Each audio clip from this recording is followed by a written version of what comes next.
Good morning students. Siddhi Hindi Vidyalaya की इस online classes में 12वीं वाले बच्चों का हार्दिक स्वागत है। अब यहाँ पे 12वीं वाले बच्चे, हमारा जो हिंदी विषय के भीतर हमारा ये जो लेसन चल रहा है, इस लेसन में करीबन हमारे इस काव्य के आत्मपरिचय काव्य के करीबन हमने कल 3 हिस्से देखे थे, जिसमें थोड़ी बहुत हम वापस से एक बार उसको याद कर लेते हैं, यानी थोड़ा सा पुनरावर्तन यानी रिवीजन कर लेते हैं। जैसे कि पहले में उन्होंने कहा ना कि ये जीवन सांसारिक जीवन है, वो सांसारिक जीवन के बोझ तले दबे हुए हैं, लेकिन फिर भी अपने जीवन में स्नेह लिए फिरते हैं। उनके जीवन में उनकी प्रेयसी ने उनके स्नेह रूपी तारों को छूकर उनके जीवन के दुखों को दूर किया है। फिर भी वो अपने जीवन में ये जो स्नेह है, वो स्नेह के साथ अपना जीवन व्यतीत करते हैं। दूसरे पद में उन्होंने कहा है कि वो जिस प्रकार से अपना जीवन जीते हैं, उन्होंने कभी ये स्नेह रूपी जो शराब है, ये स्नेह रूपी शराब का पान किया है। वो जग की परवाह, संसार में क्या होता है उसकी परवाह नहीं करते हैं। जग उसी की परवाह करता है जो इस संसार के प्रशंसा करता है। जग उसी के बारे में अच्छा बोलता है, दुनिया उसी के बारे में अच्छी बोलती है जो दुनिया के बारे में अच्छा बोलता है। लेकिन कवि कहते हैं कि मेरे मन में, हरिवंश राय बच्चन जी कहते हैं कि मैं अपने मन का ही करता हूँ। एक अच्छा कवि तब कहलाता है जब उसके मन में कोई प्रश्न उमड़ता है और उसके ऊपर वो कुछ लिखता है। उसके बाद तीसरे पद में हमने देखा कि कवि ने यहाँ पे बहुत अच्छी बात बताई है कि वो अपने हृदय में बहुत प्रकार से उद्गार, उनका जीवन उद्गारों से भरा पड़ा है, और यही उद्गार वो लोगों को उपहार यानी भेंट सौगात के रूप में देते हैं। वो उस अपूर्ण संसार में रहते हैं। संसार ये कभी पूर्ण नहीं है। कवि कहते हैं कि ये संसार अपूर्ण है, जिसमें ये संसार अपूर्ण है, जिसमें लोग तरह तरह के स्वप्न देखते हैं। ये स्वप्नों का संसार है। लेकिन यहाँ पे कवि कहते हैं कि मैं अपने जीवन में स्नेह रूपी सपनों को लेकर आगे बढ़ता हूँ।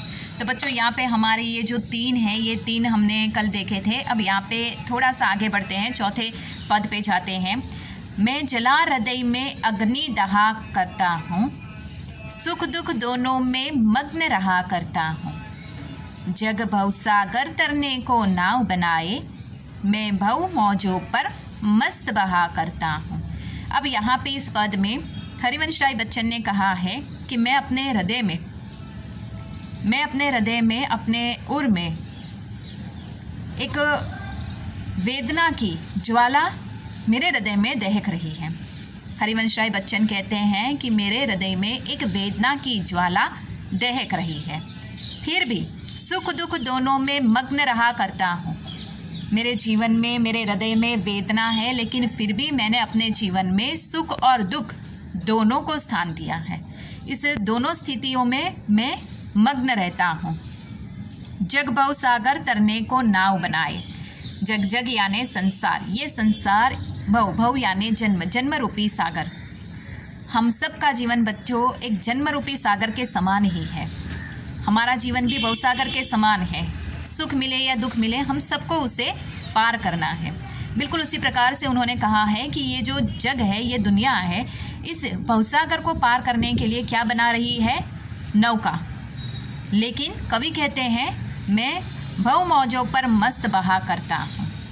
कवि को यहाँ पे संसार की बनाई हुई नौका नहीं चाहिए ये भवसागर को तरने के लिए, लेकिन कवि कहते हैं कि मैं तो यहाँ पे इस मौजों की लहरों के ऊपर बैठकर अपना जीवन व्यतीत करना चाहता हूँ। मैं भव मौजों पर मस्त बहा करता हूँ, अर्थात मैं अपने जीवन में ये जो भवसागर पार करना है, मेरा ये जो जीवन मुझे बिताना है, तो ये मैं नौका में बैठकर नहीं, लेकिन इस लहरों के ऊपर बैठकर, ये मौजों के ऊपर बैठकर मैं अपना जीवन व्यतीत करूँगा। मैं यौवन का उन्माद लिया फिरता हूँ, उन्मादों में अवसाद लिए फिरता हूँ। जो मुझको बाहर हंसा रुलाती भीतर, मैं हाय किसी की याद लिए फिरता हूँ। अब यहाँ पे ये 5वें पद में उन्होंने बहुत अच्छी बात बताई है कि मैं यौवन का उन्माद लिए फिरता हूँ। हरिवंश राय बच्चन जी के जीवन में जो दुख और वेदनाएं हैं उनकी प्रेयसी को लेकर, उनके जीवन का जो एक हिस्सा है उनसे अलग हो गया है, उसको लेकर उन्होंने ये कविता आत्म परिचय लिखा है और उसमें उन्होंने अपने जीवन की वेदनाओं को दर्शाया है। कवि ने यहाँ पे कहा है कि मेरा जीवन यौवन मतलब मौज मस्ती से भरपूर है।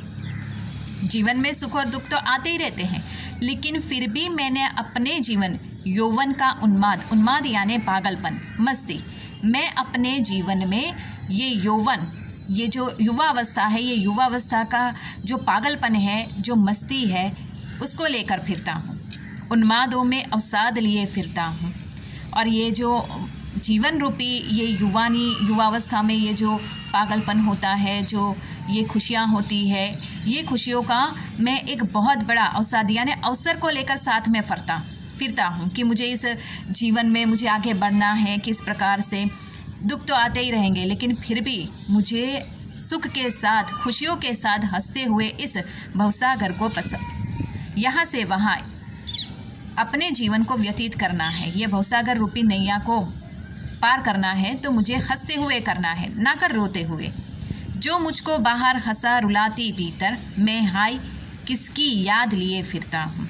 उन्होंने यहाँ पे इस पंक्ति में अपने जीवन का जो हिस्सा उन्होंने खो दिया है उसके बारे में कहा है कि मैं लोगों के सामने हंसते हुए रहता हूँ।